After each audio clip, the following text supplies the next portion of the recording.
आज का स्वमान। मैं तीव्र पुरुषार्थी आत्मा हूँ।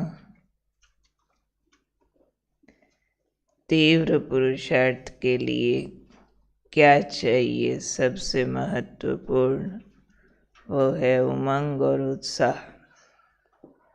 उमंग उत्साह बरकरार रहे तो पुरुषार्थ को निरंतर तीव्र बनाया जा सकता है, क्योंकि पुरुषार्थ हम सारे करते हैं, तीव्र भी करते हैं, पर ढीला भी हो जाता है। उसी के लिए बाबा चाहते हैं ये कभी तीव्र कभी ढीला वो नहीं होना चाहिए, उसमें निरंतरता आ जाए। निरंतर तीव्र पुरुषार्थ करने के लिए उमंग उत्साह की ज़रूरत पड़ती है। उमंग उत्साह निरंतर हो जाए, उसके लिए आज बाबा ने याद दिलाया कि एक स्मृति रखो कि मैं बाबा के साथ कंबाइंड हूँ, बाबा के दिल के अति समीप हूँ। और बाबा ने वरदान दिया आज कि जो बच्चे दूर रहते भी दिल से बाबा के समीप हैं, तो बाबा से सहयोग अंत तक प्राप्त होता ही रहेगा। ये बाबा का बच्चों को वरदान है। अगर आप दिल से बाबा के समीप हो, कंबाइंड स्वरूप की स्मृति में हो, तो बाबा सहयोग देने के लिए बंधा हुआ है। एक मुरली में बाबा ने कहा था, दिल से बाबा के साथ का क्या मतलब? जिसके दिल में बाबा की शिक्षाएं समाई हुई है, भूलती नहीं है। हर बात में बाबा की बात याद आती है, बाबा क्या कहते हैं, और वही करने का ही दिल करता है। उसको किए बिना रह नहीं सकते, तभी तो कहेंगे ना, ये बाबा के दिल के समीप है। दिल के समीप माना दिल से हर बात सिर्फ बाबा की मानने का ही दिल करता है, और उसी पे ही जैसे अडिग हो जाते, तो दिल से बाबा के समीप होने वाले बच्चों को अंत तक बाबा ने आज वायदा की है। जब तक शरीर से आत्मा निकले, अंत तक ऐसे बच्चों को हर बात में बाबा का सहयोग प्राप्त होता रहेगा। ये स्मृति रखो। इस स्मृति से उमंग उत्साह कायम रहेगा और पुरुषार्थ तीव्र होता रहेगा। नहीं तो तीव्र पुरुषार्थ ढीला क्यों होता है? बहुत बार लगता है ये पुरुषार्थ की बात इतनी ऊंची है, मेरे से नहीं होगी, तभी तो ढीला होता है ना उमंग उत्साह।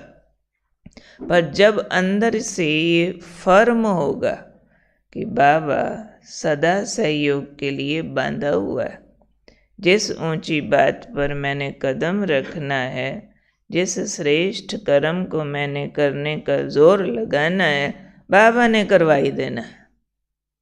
अंत तक बाबा सहयोग के लिए बांधा हुआ है। तो ये अगर स्मृति रहेगी, तो बाबा ने कहा ना तो कमजोरी आएगी, ना दिल शिकस्तपना आएगा, ना तीव्र पुरुषार्थ को साधारण पुरुषार्थ में बदलेंगे। क्यों? स्मृति है। तो इस स्मृति को रखते हुए बाबा ने कहा कि दिल शिकस्तपना और कमजोरी बाबा को दे दो, तभी उमंग उत्साह बना रहेगा और पुरुषार्थ तीव्र होगा। स्मृति न भूले कि बाबा मेरे साथ कंबाइंड है, बाबा मेरे दिल के समीप है और मैं बाबा के दिल के समीप हूँ। कि हम किस व्यक्ति के लिए कहते होते हैं कि फलाना मेरे दिल के बहुत नज़दीक है, जिसके साथ रजामंदी होती है, जो मेरी रजा माने, जिसकी रजा हम मान जाएं, तो उसी को तो कहेंगे ना दिल के समीप। एक दूसरे की बात जचती ना हो, मानते ना हो तो कहेंगे दिल के समीप है, वहाँ तो टकराव होता है ना। तो बाबा के हम दिल के समीप हैं तो बाबा की मदद मिलती ही रहनी है। ये अंदर से स्मृति न भूल जाए तो उमंग उत्साह बना रहेगा, तो हमारा पुरुषार्थ तीव्र बना रहेगा।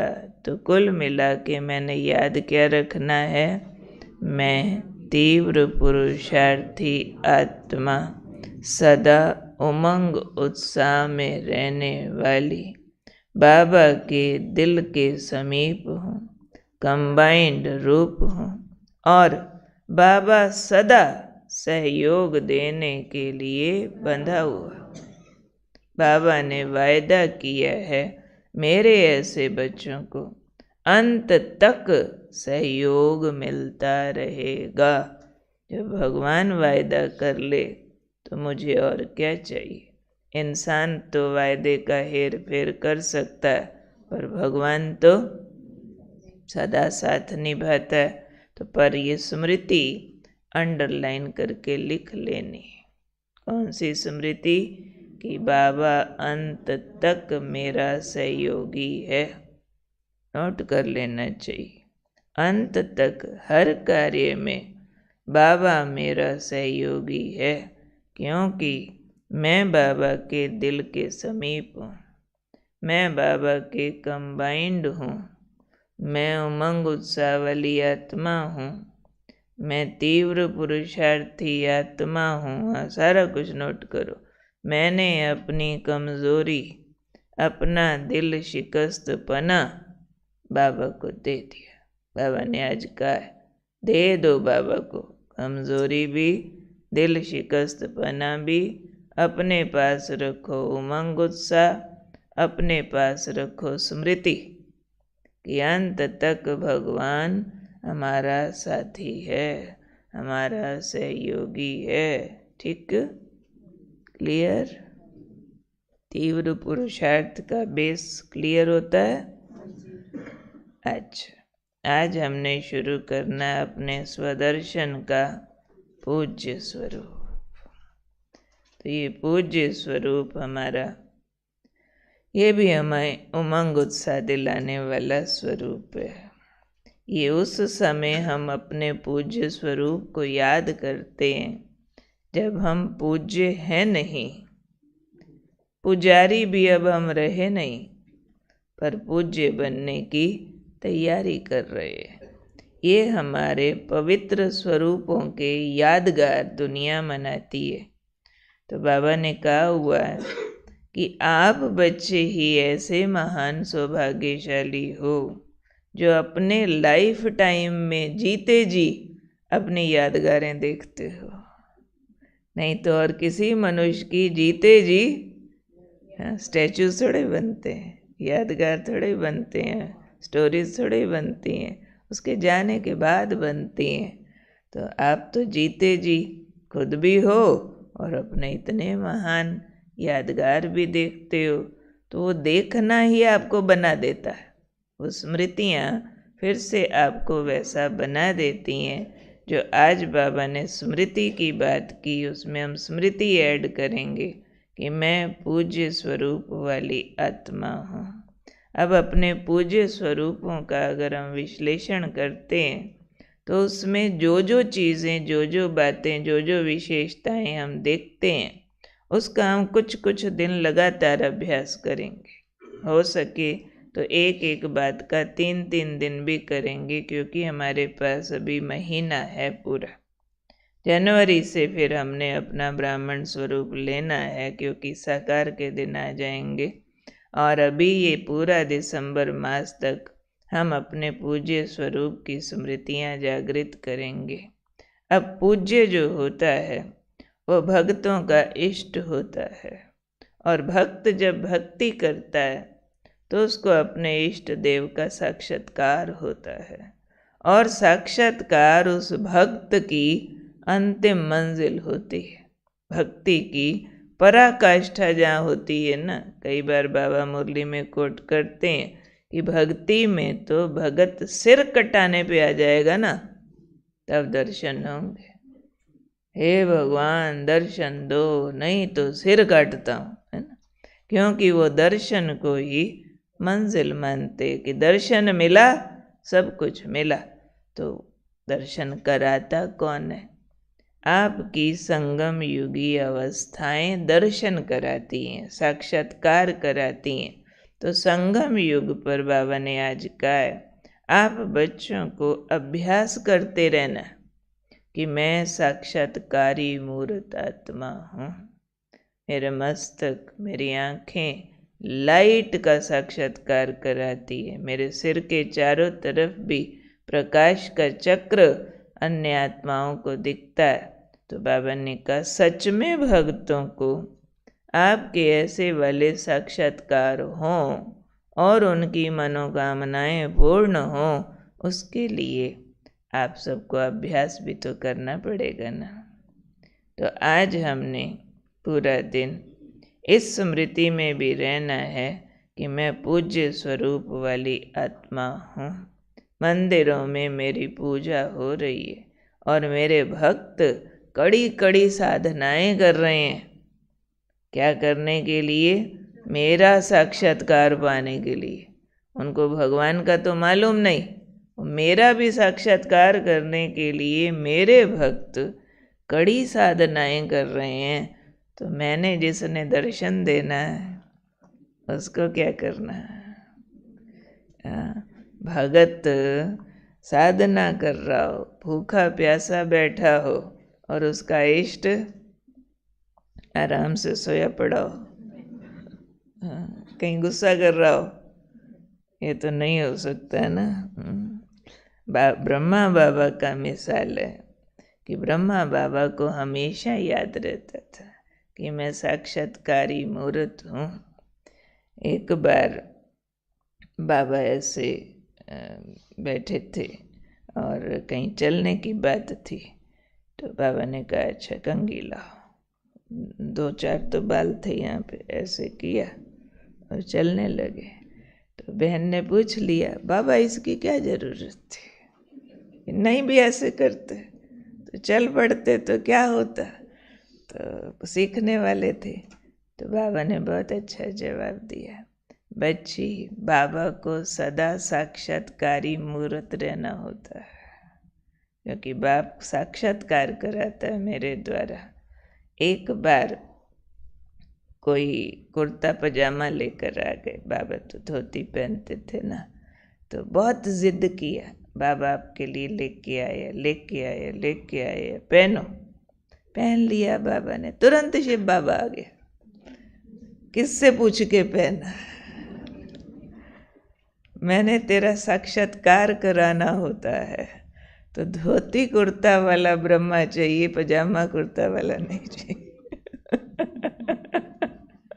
सदा साक्षात्कारी मूर्त। एक सेकंड भी शिव बाबा ब्रह्मा बाबा को ऐसे से ऐसे भी अलाउ नहीं करते थे। रात हो या दिन हो, कब भी साक्षात्कार हो सकता है। दादियाँ सारी हमारी पुरानी दादियाँ रात को तैयार होके सोती थी, बकायदा, क्योंकि तब तो सारा हाथ से किचन में काम करते थे ना। अब काम वाम करेंगे, साड़ी गंदी हो जाएगी, बर्तन साफ किया, खाना बनाया, कुछ कुछ लगेगा। रात को साफ साड़ी पहन के सोते थे, साफ सफ़ेद चादर बिछाते थे, बाल ठीक करते थे, काजल लगाते थे। हम पूछते थे कभी कभी, भाई ये क्या सोने टाइम इतनी तैयारी? नहीं, रात को बाबा साक्षात्कार कराता हमारा। बाबा ने लेके जाना होता है हमको भक्तों के पास। नशा अंदर देखो, स्थिति क्या है, कितनी ऊंची और महान स्थिति है कि भक्त हमारा दर्शन करेंगे। एक बार बाबा ने सारी बहनों को, बाबा के रूम में बैठी थी, अब कई बातें याद आ रही। बाबा अचानक बोले कि सब बच्चियां दीवार की तरफ पीठ कर लो, पीठ लगा के दीवार के साथ बैठ जाओ और पैर आगे करो, सीधे पैर आगे करो। क्यों करो? बाबा ने उठ के चक्कर लगाया, सबके पैर चेक किए। जिसके पैर गंदे हैं उसको टोली नहीं मिलेगी। क्यों? भगत तुम्हारे चरण धो के पीते हैं और तुम्हारे पैर गंदे होंगे तो भगत बीमार हो जाएंगे। इसलिए पैर साफ रखो। पैर गंदा नहीं होना चाहिए, कभी एक दिन भी ऐसा नहीं होना चाहिए कि पैर धुलाई ना किया, उसको रगड़ के, ज़मीन पे लगता है ना, रगड़ के साफ करना चाहिए। बाकी स्मृति कितनी महान है, अभी इस पर बाबा का महावाक्य भी मिला है।